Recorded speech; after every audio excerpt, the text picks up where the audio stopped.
অতীতে আমরা দেখেছি শহীদ রাষ্ট্রপতি জিয়াউর রহমান এবং সাবেক প্রধানমন্ত্রী বেগম খালেদা জিয়া সব সময় দেশের শীর্ষ আলেমদের অত্যন্ত সম্মান ও মর্যাদা দিতেন।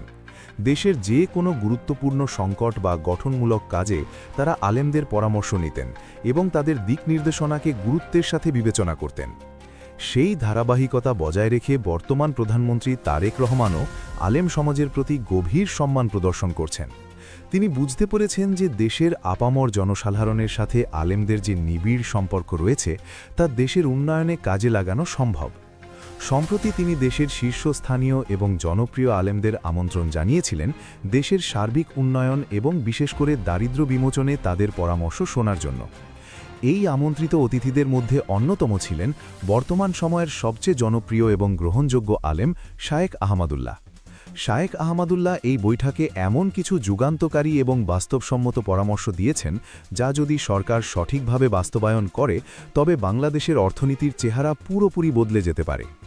আজকের আলোচনায় আমরা জানব সেই বৈঠকে ঠিক কি আলোচনা হয়েছে এবং শায়েখ আহমদুল্লাহর দেওয়া প্রস্তাবনাগুলো কিভাবে একটি নতুন এবং স্বাবলম্বী বাংলাদেশ গড়তে সাহায্য করবে।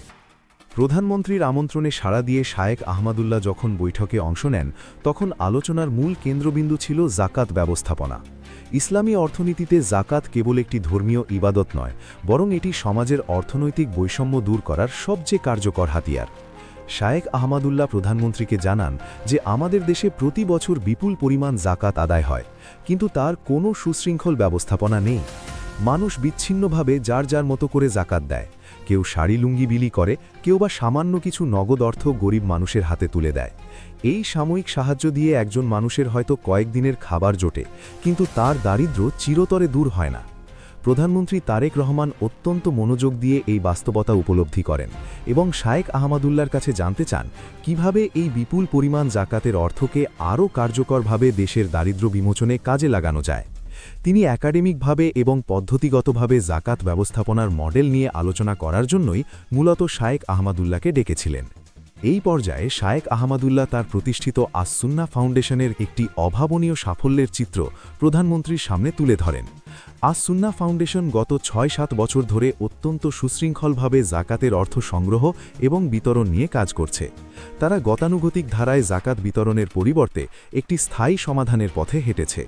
শায়েখ আহমদুল্লাহ জানান যে গত ১ বছরে তারা জাকাত ফান্ড থেকে মাত্র ১৩ কোটি টাকা খরচ করেছেন। এই ১৩ কোটি টাকা তারা সাধারণ মানুষের মাঝে এককালীন বিলিয়ে দেননি। এর পরিবর্তে তারা ২১০০ জন বেকার তরুণ তরুণীকে বাছাই করেছেন। এই বেকার তরুণ তরুণীদের তারা বিভিন্ন পেশায় স্কিল ডেভেলপমেন্ট বা দক্ষতা উন্নয়নমূলক প্রশিক্ষণ দিয়েছেন। প্রশিক্ষণ শেষে তাদের কর্মসংস্থানের ব্যবস্থা করে দেওয়া হয়েছে অথবা ছোট ব্যবসা শুরু করার জন্য প্রয়োজনীয় মূলধন ও উপকরণ দেওয়া হয়েছে। এই উদ্যোগের ফলাফল কতটা বিস্ময়কর তা শায়েখ আহমদুল্লাহর পরবর্তী কথাতেই স্পষ্ট হয়ে ওঠে। তিনি জানান যে ২১০০ জন তরুণ একসময় বেকার ছিল, সমাজের বোঝা ছিল, তারা গত ১ বছরে নিজের পায়ে দাঁড়িয়ে মোট ৪২ কোটি টাকা আয় করেছে। অর্থাৎ জাকাতের মাত্র ১৩ কোটি টাকা বিনিয়োগ করে সমাজ থেকে ৪২ কোটি টাকার উৎপাদন বা আয় নিশ্চিত করা সম্ভব হয়েছে। সবচেয়ে বড় কথা হলো এই আয় এখানেই থেমে থাকবে না। প্রতি বছর এই তরুণদের আয় এবং ব্যবসার পরিধি সময়ের সাথে সাথে আরও বাড়বে। তারা নিজেরা যেমন স্বাবলম্বী হয়েছে, তেমনি ভবিষ্যতে তারা আরও মানুষের কর্মসংস্থানের সুযোগ তৈরি করবে। এক সময়ের জাকাত গ্রহণকারী এই তরুণেরা আগামী কয়েক বছরের মধ্যে নিজেরাই জাকাত দেবার সামর্থ্য অর্জন করবে। দারিদ্র্য দূর করার এর চেয়ে সফল এবং বাস্তবসম্মত মডেল আর কি হতে পারে? প্রধানমন্ত্রী তারেক রহমান আস-সুন্নাহ ফাউন্ডেশনের এই সাফল্যের কথা শুনে অত্যন্ত আনন্দিত হন এবং এই মডেলটিকে কিভাবে রাষ্ট্রীয় পর্যায়ে কাজে লাগানো যায় সে বিষয়ে গভীর আগ্রহ প্রকাশ করেন। স্থায়ী দারিদ্র্য বিমোচনের ক্ষেত্রে আস-সুন্নাহ ফাউন্ডেশনের এই বাস্তব অভিজ্ঞতার আলোকে শায়েখ আহমদুল্লাহ প্রধানমন্ত্রীকে বেশ কিছু যুগান্তকারী পরামর্শ দেন। এর মধ্যে সবচেয়ে গুরুত্বপূর্ণ দিকটি ছিল আন্তর্জাতিক পরিসরে জাকাতের বিশাল সম্ভাবনার কথা তুলে ধরা। শায়েখ আহমদুল্লাহ জানান যে শুধুমাত্র ওআইসি-ভুক্ত মুসলিম দেশগুলোতে প্রতি বছর যে পরিমাণ জাকাত আদায় হয় তার আর্থিক মূল্য প্রায় $৬০০ বিলিয়ন। বাংলাদেশি টাকায় যার পরিমাণ দাঁড়ায় প্রায় ৪৫ লক্ষ কোটি টাকা। এটি একটি বিশাল অঙ্কের অর্থ যা বিশ্বের অনেক উন্নত দেশের জাতীয় বাজেটের চেয়েও বেশি। মুসলিম বিশ্বের এই বিশাল জাকাত ফান্ডের একটি বড় অংশ চাইলে বাংলাদেশে আনা সম্ভব, কারণ বাংলাদেশ বিশ্বের অন্যতম বৃহৎ মুসলিম জনবহুল দেশ এবং এখানে দারিদ্র্যের হারও উল্লেখযোগ্য। কিন্তু অত্যন্ত পরিতাপের বিষয় হল এই বিশাল পরিমাণ অর্থ আমাদের দেশে আনার জন্য বর্তমানে কোনো যথাযথ মাধ্যম বা উপযুক্ত চ্যানেল নেই। আন্তর্জাতিক দাতা সংস্থা এবং অন্যান্য মুসলিম দেশগুলো চাইলেও আমাদের দেশে জাকাতের অর্থ পাঠাতে পারে না, কারণ তাদের আস্থা অর্জনের জন্য আমাদের কোনো সুশৃঙ্খল জাতীয় প্রতিষ্ঠান বা নিয়ন্ত্রক সংস্থা নেই। সরকারিভাবে জাকাত ব্যবস্থাপনার কোনো শক্ত ভিত্তি না থাকায় প্রতি বছর বাংলাদেশ বিপুল পরিমাণ বৈদেশিক মুদ্রা ও বিনিয়োগ থেকে বঞ্চিত হচ্ছে। শায়েখ আহমদুল্লাহ এই প্রস্তাবনা দিয়েছেন যে সরকার যদি একটি সুনির্দিষ্ট নীতিমালা তৈরি করে এবং যথাযথভাবে এই অর্থ আনার ব্যবস্থা গ্রহণ করে, তবে এটি আমাদের জাতীয় অর্থনীতিতে অত্যন্ত ইতিবাচক এবং ব্যাপক প্রভাব ফেলবে। এই পরিমাণ বিদেশি বিনিয়োগ বা সাহায্য যদি দেশের উৎপাদনশীল খাতে ব্যবহার করা যায়, তবে বেকারত্ব চিরতরে দূর করা সম্ভব। এই অভাবনীয় সম্ভাবনার কথা শুনে প্রধানমন্ত্রী তারেক রহমান তাৎক্ষণিকভাবে অত্যন্ত গুরুত্বপূর্ণ পদক্ষেপ গ্রহণ করেন। তিনি বৈঠকে উপস্থিত মাননীয় ধর্মমন্ত্রী এবং সংশ্লিষ্ট অন্যান্য ব্যক্তিদের নির্দেশ দেন যেন জাকাত নিয়ে সরকারের জায়গা থেকে আরও কার্যকরভাবে জাকাত বণ্টনকে সুশৃঙ্খল করা যায়, সেই সম্ভাবনাগুলোকে খুঁজে বের করা হয়। প্রধানমন্ত্রী চান যে রাষ্ট্রীয়ভাবে জাকাতের অর্থকে আরও সুপরিকল্পিত এবং উৎপাদনশীল উপায়ে ব্যবহার করার জন্য একটি রূপরেখা তৈরি হোক। এর পরিপ্রেক্ষিতে মাননীয় ধর্মমন্ত্রী তার মন্ত্রণালয়ের দায়িত্ব নিয়ে একটি নতুন কমিটি গঠন করার প্রস্তাবনা দিয়েছেন। এই কমিটি কিভাবে জাকাত সংগ্রহ ও বিতরণ আরও উন্নত করা যায় সে বিষয়ে সরকারকে সুপারিশ প্রদান করবে। নতুন এই কমিটির গঠনতন্ত্র নিয়েও বৈঠকে আলোচনা হয়েছে। যদিও এটি এখনও পুরোপুরি চূড়ান্ত হয়নি, তবে ধারণা করা হচ্ছে 5 থেকে 6 জন সদস্য নিয়ে এই কমিটি গঠিত হবে। এই কমিটির সভাপতি হিসেবে দায়িত্ব পালন করবেন মাননীয় ধর্মমন্ত্রী নিজেই। এছাড়াও এই কমিটিতে বাইতুল মোকাররম জাতীয় মসজিদের খতিব মহোদয়কে অন্তর্ভুক্ত করার জন্য প্রধানমন্ত্রী নিজে নির্দেশ দিয়েছেন। পাশাপাশি শায়েখ আহমদুল্লাহকেও এই কমিটিতে থাকার জন্য ধর্মমন্ত্রী অত্যন্ত বিনীতভাবে অনুরোধ করেছেন।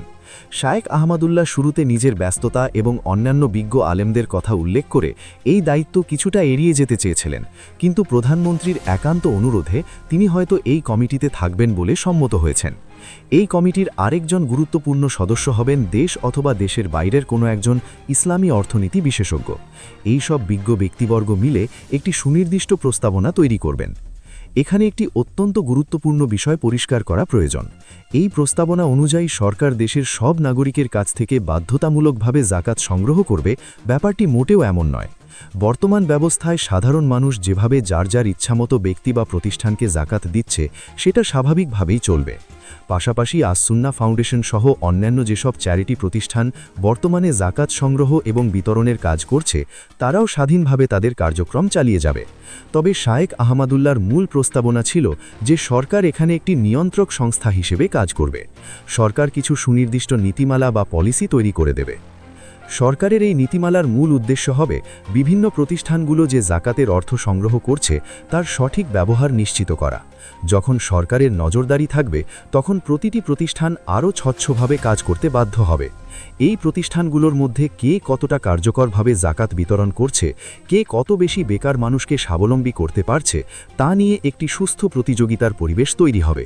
এই প্রতিযোগিতার ফলে শেষ পর্যন্ত দেশের সাধারণ মানুষই সবচেয়ে বেশি লাভবান হবে। সরকারের কাজ হবে মূলত এই সম্ভাবনাগুলোকে আরও কার্যকরভাবে ব্যবহার করার পথ তৈরি করে দেওয়া। এখন সবচেয়ে বড় প্রশ্ন হল, শায়েখ আহমদুল্লাহর এই পরামর্শগুলো যদি প্রধানমন্ত্রী তারেক রহমান বাস্তবে রূপ দেন, তবে আমাদের এই দেশ কিভাবে বদলে যাবে। একটু কল্পনা করলেই বোঝা যাবে যে এই পরিবর্তনগুলো আমাদের সমাজ এবং অর্থনীতির একেবারে শেকড় থেকে শুরু হবে। প্রথমত, আমাদের দেশে যুগ যুগ ধরে জাকাত দেবার যে সনাতন পদ্ধতি চলে আসছে, তার অবসান ঘটবে। সাময়িক অভাব মেটানোর বদলে স্থায়ী স্বাবলম্বিতার দিকে সমাজ এগিয়ে যাবে। যখন প্রতি বছর হাজার হাজার বেকার তরুণ জাকাতের অর্থে দক্ষতা উন্নয়নমূলক প্রশিক্ষণ নিয়ে নিজের পায়ে দাঁড়াবে, তখন দেশে বেকারত্বের হার অবিশ্বাস্য গতিতে কমে আসবে। এই তরুণরাই নতুন ব্যবসা শুরু করবে, যা অন্যদের কর্মসংস্থানের সুযোগ তৈরি করবে। তাছাড়া আন্তর্জাতিক পর্যায়ে যখন বাংলাদেশে জাকাত ব্যবস্থাপনায় একটি স্বচ্ছতা এবং জবাবদিহিতা তৈরি হবে, তখন ওআইসি-ভুক্ত দেশগুলো থেকে বিপুল পরিমাণ জাকাতের অর্থ বাংলাদেশে আসা শুরু করবে। এই অর্থ যখন দেশের বিভিন্ন উন্নয়নমূলক কাজ এবং বিশেষ করে দক্ষতা উন্নয়ন খাতে বিনিয়োগ করা হবে, তখন দেশের অর্থনীতি এক নতুন মাত্রায় পৌঁছবে। সাধারণ মানুষের মাথাপিছু আয় বৃদ্ধি পাবে, বৈদেশিক মুদ্রার রিজার্ভ শক্তিশালী হবে এবং সর্বোপরি দেশের অর্থনীতি আরও স্বনির্ভর এবং মজবুত হবে। আমরা আর পিছিয়ে পড়া দেশ হিসেবে থাকব না, বরং একটি শক্ত অর্থনৈতিক কাঠামোর উপর দাঁড়াতে সক্ষম হব।